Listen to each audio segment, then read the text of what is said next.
The ferry was 20 minutes from sailing when Arlo Keene put his hand flat against the lower deck railing and felt something that had no business being there.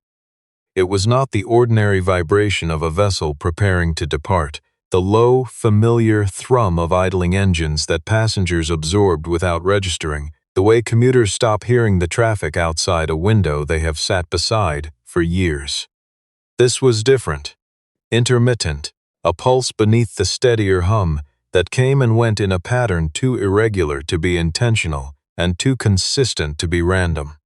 He had not been looking for it. He had been watching Bree.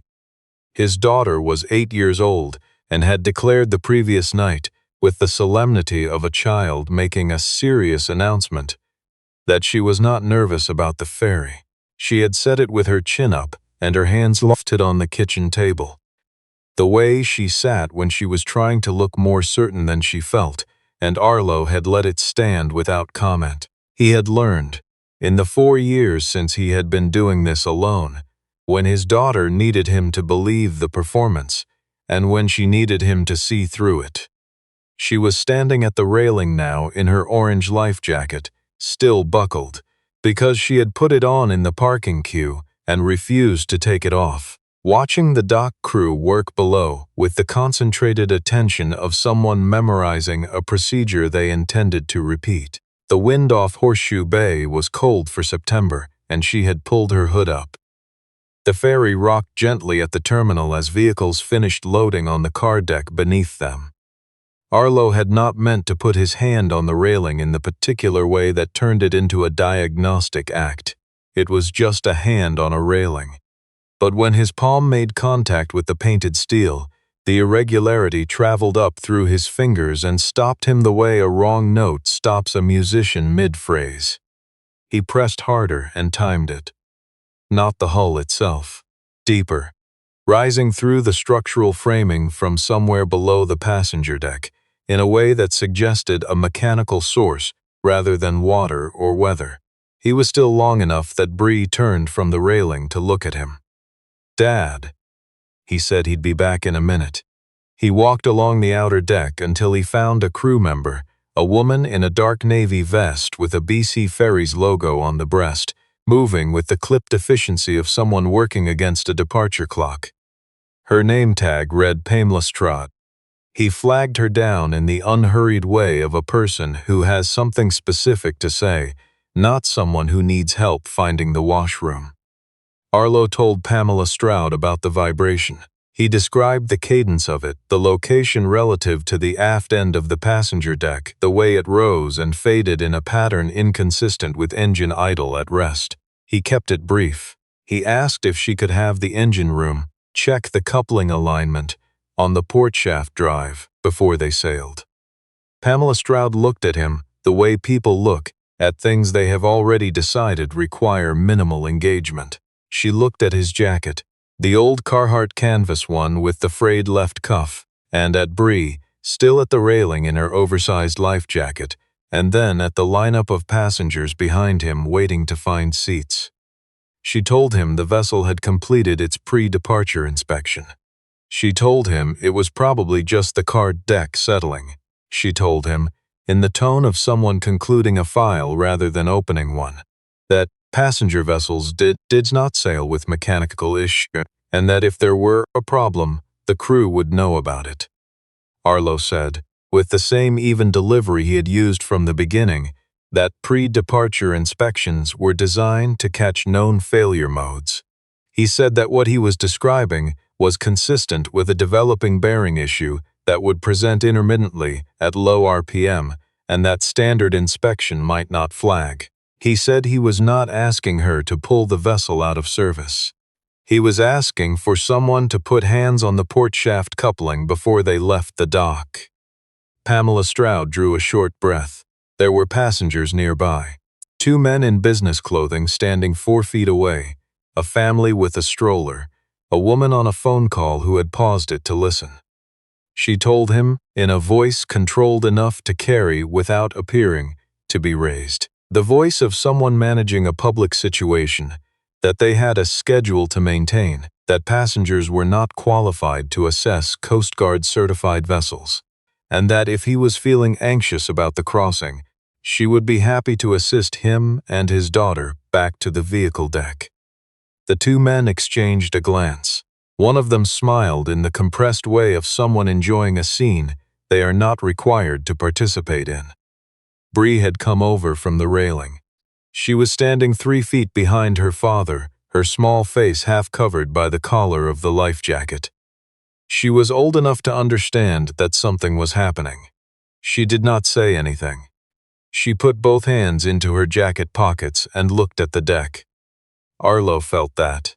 He had a particular sensitivity to the temperature of his daughter's attention, developed over years of watching her absorb environments, the way children absorbed everything, completely and without filters. He knew what she had just felt. He knew what it would cost her to carry it home unmarked.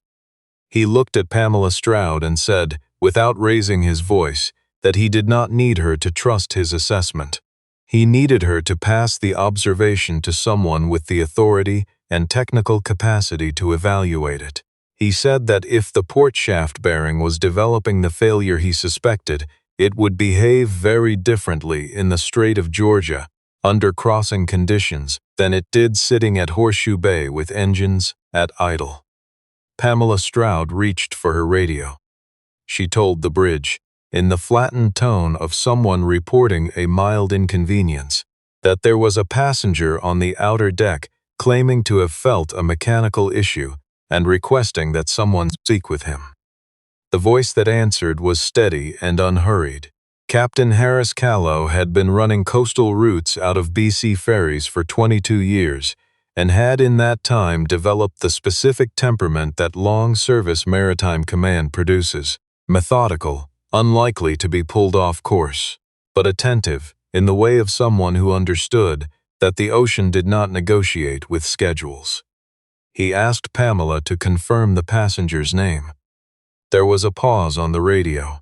Pamela looked at Arlo with the expression of someone performing a task she found slightly absurd and asked for his name. Arlo told her. She repeated it into the radio, Arlo Keene. The bridge was quiet for 3 seconds. Then Captain Callow said he was coming down. Stay with this story to the end, because the vibration a crew member told a passenger to stop worrying about was the same signal that a marine safety report had tried to put on record 11 years before. And what the captain found when he followed a name down to the outer deck would reach much further than one cancelled sailing. Arlo Keene had not planned to be on the Queen of Alberni that morning, in any capacity other than a father taking his daughter to visit her grandfather in Nanaimo. Leon. Bree's grandfather, Arlo's father-in-law, was 70 years old and had asked 3 times over the summer whether they were coming before the fall. He had a house in Departure Bay with a workshop in the back and a garden that Bree had been promised for months. They had booked the 10 o'clock sailing. Arlo had packed sandwiches and a thermos and one of Bree's audiobooks because the crossing was nearly 2 hours and she had inherited his difficulty with idleness. He had put his hand on the railing because he was Arlo Keene, and he had been Arlo Keene long enough that the habit of reading what machines were doing had become a reflex below the level of intention. It operated the way breathing did. He no longer decided to notice. What he had been before becoming the man in the canvas jacket with the independent marine maintenance business in North Vancouver was not something he discussed unless someone asked. Almost no one asked, because nothing about the way he presented himself invited the conversation. He had spent 12 years as a propulsion systems analyst at West Shore Marine Engineering, a mid-sized firm contracted primarily to coastal shipping companies and passenger ferry operators. He had been good at it. Good in the way that the record confirmed rather than the way a person claimed. He had the kind of attention that located problems before they fully surfaced in data. The ability to look at a pattern of readings and feel what the pattern was moving toward, the way a careful reader can sense a sentence turning before the punctuation arrives. He had written the West Shore Coupling Report 11 years ago, after 14 months of analysis. After he had identified a failure progression in a shaft-bearing assembly installed across a significant portion of the older vessels in the BC Ferry's fleet. After he had tried twice through internal channels to have the inspection intervals for those assemblies upgraded. The first attempt produced a memo. The second produced a counter-analysis that reached different conclusions. The report went outside the internal process. He submitted it to Transport Canada's Marine Safety Division and sent a copy to the Coast Guard's Technical Review Office in Ottawa. He documented the failure sequence, the conditions under which it would accelerate, and the inspection methods that would and would not catch it. He noted that the assemblies in question would present as functional during standard terminal inspection, and that the failure profile would not emerge fully until the vessel was under load at cruising speed in open water, at which point the options for intervention narrowed significantly. West Shore's legal team described the report as outside the scope of his employment role and characterized the external submission as a breach of confidentiality protocol. He was placed on administrative review. The review produced a finding that his conduct had created reputational exposure for the firm. He was offered a severance package structured to look like a mutual departure. He declined it. He was eventually let go on a separate ground that produced no documentation connecting his removal to the report. 8 months after that, a sister vessel on the same run developed a port shaft-bearing failure during a crossing. No one was injured. The vessel limped into dock on its starboard drive. The incident was logged as component wear consistent with operational age. West Shore's name did not appear in the report. By then, Arlo had Bree, who was 2 years old, and did not yet have the language to ask why her father came home different from how he had left. And he had Sarah's absence, which was the other fact, the one that had arrived the spring before the West Shore situation resolved and had restructured everything beneath it. Sarah had died in April, quickly, the kind of quickly that does not allow for the usual preparations. A rupture at 41. The particular grief of it was that it coincided with the end of everything else, in a way that made it very difficult, in the years that followed, to separate the losses. They had the same weight. They occupied the same silence. He had Bree. He moved to North Vancouver. He built a maintenance business from the mechanical knowledge that had made him useful in marine engineering. That knowledge did not disappear because the industry had made him inconvenient. It simply had fewer rooms to move through. He had not spoken about the West Shore report in years. He had, with real effort, stopped rehearsing arguments he had never been allowed to finish. He had not, because this was not available to choose, stopped noticing what machines were telling him. Bree had seen her father run his hand along the ferry railing that morning, with the careful, unperformative attention she had always watched him give to machinery. She had seen him do it at the school's boiler room door, at the engine of their truck before long drives, at the pump housing of the building where he serviced equipment on Tuesdays. She had asked him once what he was listening for. He had said that most things about to go wrong give a warning first. You just have to be paying attention when it comes. She had written that down in her notebook. She kept a small purple notebook in the front pocket of her backpack for things worth keeping. She was standing behind her father now with both hands in her jacket pockets, trying not to look like she was waiting for something, because she had already decided that looking like she was waiting was the same as being nervous. When Captain Harris Callow came down the internal stairway from the bridge and walked onto the passenger deck, the effect on the surrounding space was immediate and quiet. The particular shift in ambient attention that happens when a person arrives whose bearing tells everyone nearby that the register of the situation has just changed. He was a compact man with a gray beard trimmed close, and he walked with the specific unhurriedness of someone who understood that speed and haste were not the same thing. He found Arlo without using Pamela's direction. He stood in front of Arlo and said simply that he understood he was speaking with Arlo Keene, and asked whether he was the same Arlo Keene who had worked at West Shore Marine Engineering. The deck went quiet in the particular way that outdoor spaces go quiet when something is clearly happening outside the expected register of a ferry departure. Pamela Stroud, 3 meters back, did not move. Arlo said yes. He said it with the flat honesty of a man confirming something that had not been his primary identity for a long time. Captain Callow said, "Show me where you felt it."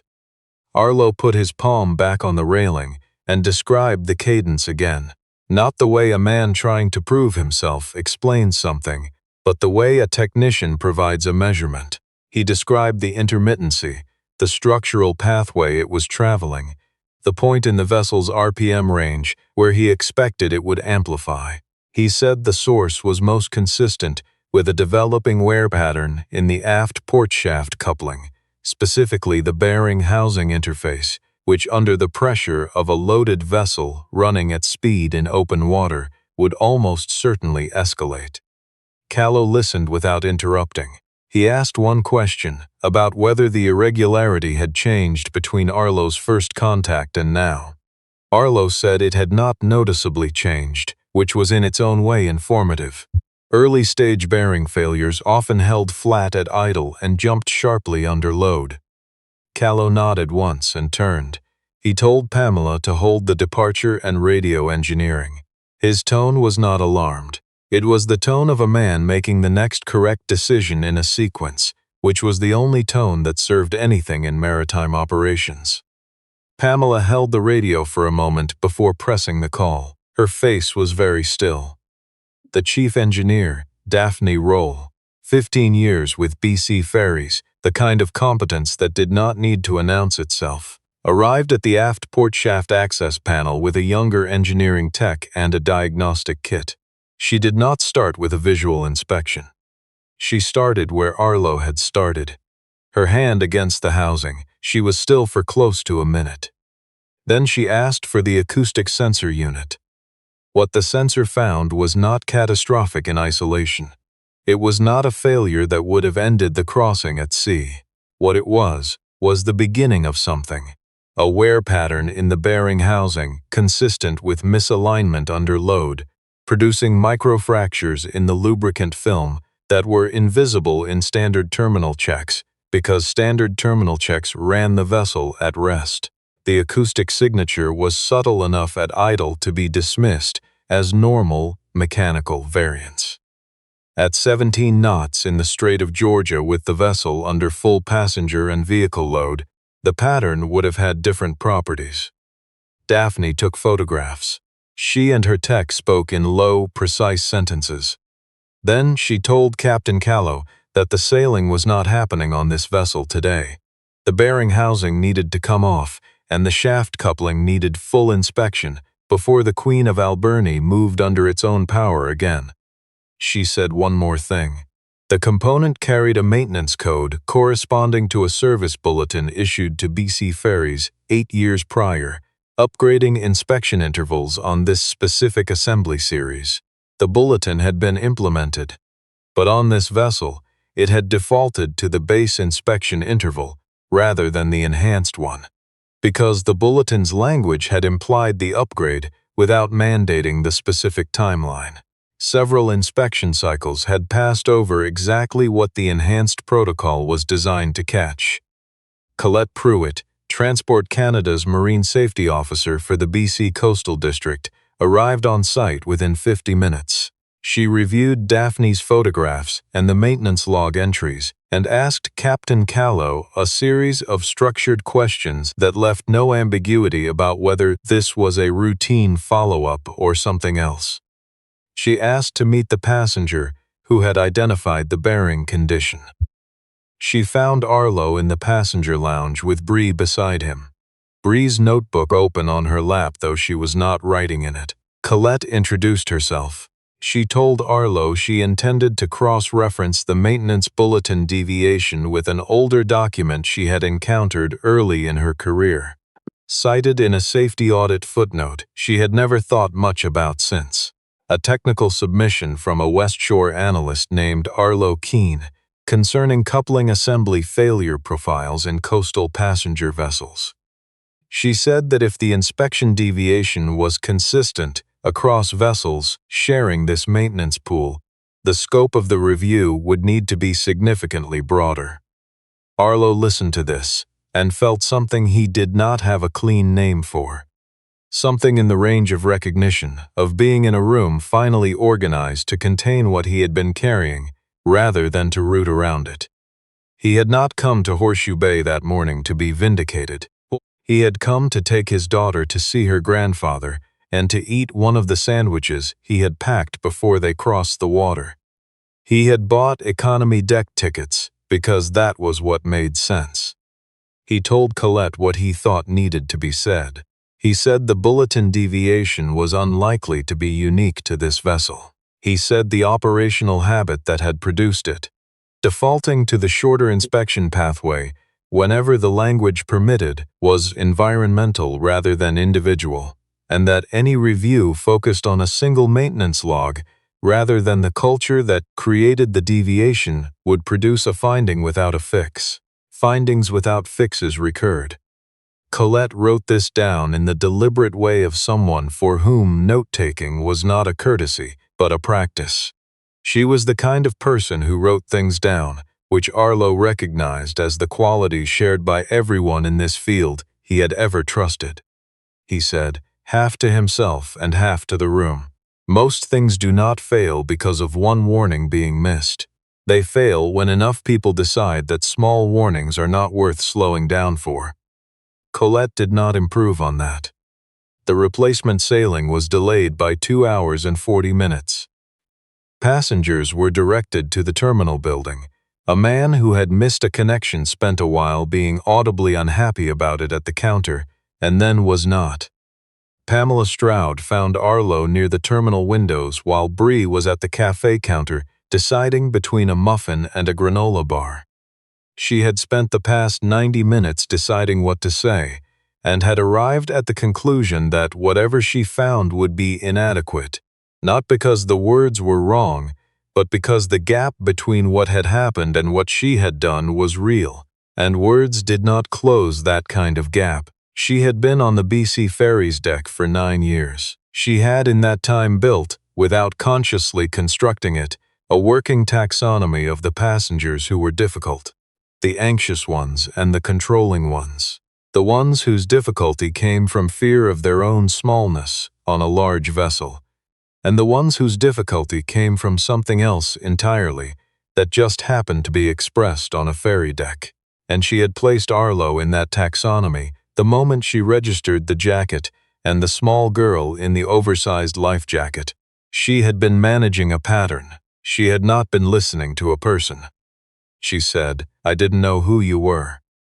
Arlo looked at her for a moment. He said, "You didn't need to know who I was to hear what I was saying." He said it without edge.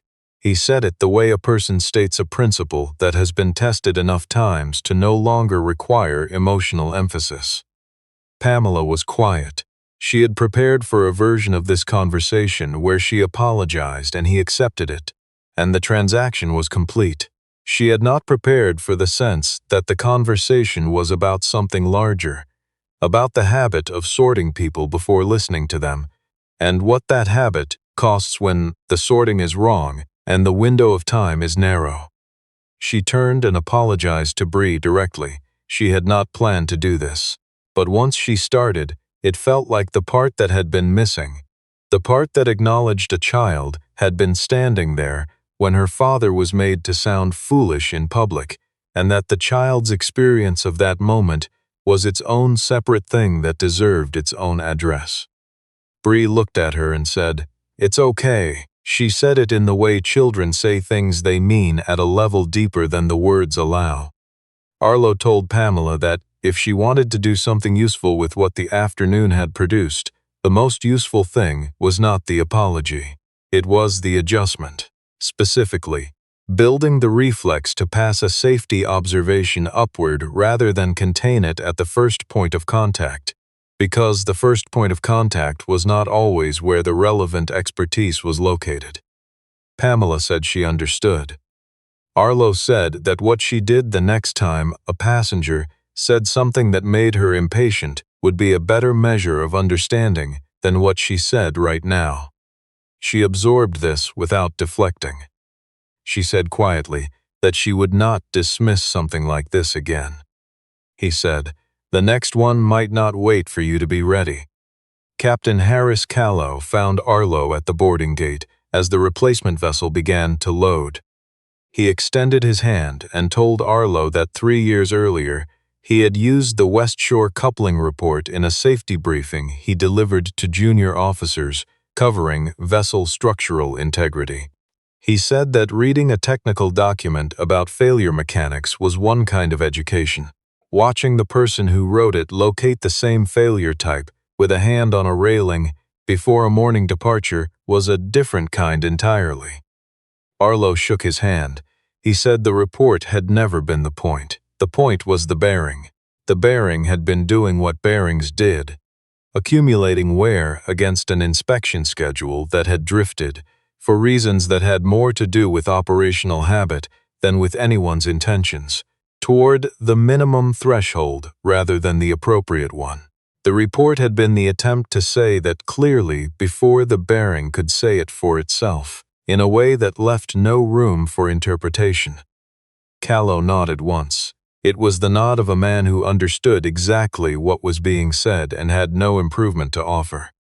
Bree chose a window seat on the replacement vessel, which Arlo noted quietly. She settled in against the glass with the composed look of a child who has made a decision about something and is not second-guessing it. Outside, the house sound caught the late angle of the September afternoon light, gray-blue and very clear, the kind of clarity that arrived on the coast before the autumn haze set in.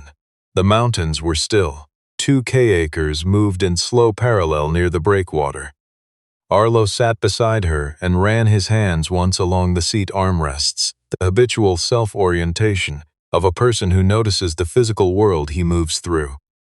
A crew member came through the cabin for the departure walkthrough. When she reached their row, she paused and said, with a care of phrasing that suggested the words had been chosen, "Mr. Keene."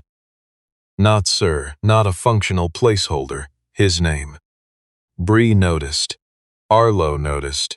A woman 2 rows forward who had been on the original vessel and had watched the afternoon unfold in full noticed as well, and would mention it to her husband that evening in Nanaimo, in the category of small corrections that carried disproportionate meaning. The vessel pulled away from the terminal, and the engines found their cruise tone, and the Strait of Georgia opened in front of them, broad and steady and gray. Bree took out her purple notebook. She wrote, "My dad notices things other people walk past." She did not show it to him. She closed the notebook and looked out at the water. The wake spread and settled, and the coast fell back, and the crossing was unremarkable, which was exactly what a crossing was supposed to be, maintained well, run by people taking their work seriously, carrying its passengers from one shore to the other, across water that did not know or care about schedules, or seat assignments, or the reputations of the people floating above it. The window beside Bree's shoulder held its seal. The port shaft coupling on the Queen of Alberni came off at the Horseshoe Bay maintenance dock that afternoon and showed exactly the wear pattern Arlo had described. Measurable, documented, and now photographed in a report that would not be filed quietly. In the weeks that followed, BC Ferries commissioned a review of the bearing assembly inspection intervals across 11 vessels sharing the same maintenance designation. 4 were flagged for enhanced inspection. 2 required component-level servicing before they returned to service. The bulletin deviation was fully reported to Transport Canada and corrected, with mandatory language replacing the implied language that had allowed 11 years of minimal compliance. Colette Pruitt's office submitted a formal request to have the West Shore coupling report cross-referenced in the Federal Marine Safety Archive. It had sat in an informal submission category for 11 years. it was reclassified to the status of a reference technical finding. Arlo read the notification on a Thursday morning in his kitchen, while Bree was eating breakfast and not paying attention to what he was looking at on his phone. He put the phone face down on the table. He poured more coffee. He said nothing about it out loud. The formal offer came 6 weeks later. A letter from BC Ferry's Fleet Safety and Maintenance Division, proposing a part-time consulting role in their vessel inspection program, structured around conditions he had stated plainly, and which the letter addressed without hedging. Systemic review rather than incident-level response, mandatory rather than implied protocol language, and training for passenger-facing crew on handling safety observations without reference to what the passenger looked like or where they were sitting. He read it at his workbench while a drive motor waited for his attention. He thought about Bree, who was in grade 3 and who had asked him the previous week, during the drive home from school, whether the thing that had happened on the ferry was going to turn into something. He had said he thought it might. She had nodded in the particular way she had when she was deciding where to file something. He accepted the role, not to be right about something he had always known was true, not to be known. He accepted it because there was a version of the coastal ferry system less likely to produce the conditions that had existed on a September morning at Horseshoe Bay, less likely to let a service bulletin's ambiguous language and a crew member's operational shorthand and a maintenance interval's quiet drift all arrive on the same vessel, on the same sailing. And if the path to that version of the system ran through his particular knowledge and his willingness to walk back into professional rooms that had once been arranged to exclude him, then that was the work. That had, he supposed, always been the work. On the day Bree's class held its term presentations, she stood at the front of her classroom with the specific gravity of a child who has thought carefully about the difference between what is easy to say and what is true. She introduced her father not as the man who repaired industrial equipment in North Vancouver, and not as the man who used to work in marine engineering, but as the man who had put his hand on a railing and felt something other people had walked past, and had said so out loud even when the people around him had decided it was not worth the delay. Arlo sat in the back of the room in a chair several sizes too small for him and listened to his daughter say that and felt something arrive quietly that he recognized as the particular lightness of a thing that has been carried alone for a long time and is finally, in this room, in this light, by this person, being held clearly and without distortion by the one whose seeing mattered most. The morning a crew member had looked at his jacket and decided he was a man managing his own anxiety, she had missed the simplest possible thing, that what a person carries on the outside tells you nothing reliable about what they carry inside. And when a captain had heard a name and set down his checklist to come and look, an entire ferry terminal had been reminded of something the industry kept learning and forgetting and learning again. That the most important observation in a room is not always attached to the most credentialed person in it, and that the warning most worth hearing is sometimes the one being delivered quietly by someone standing at a railing in an old canvas jacket with his daughter 3 feet behind him and a hand pressed flat to the steel, paying attention.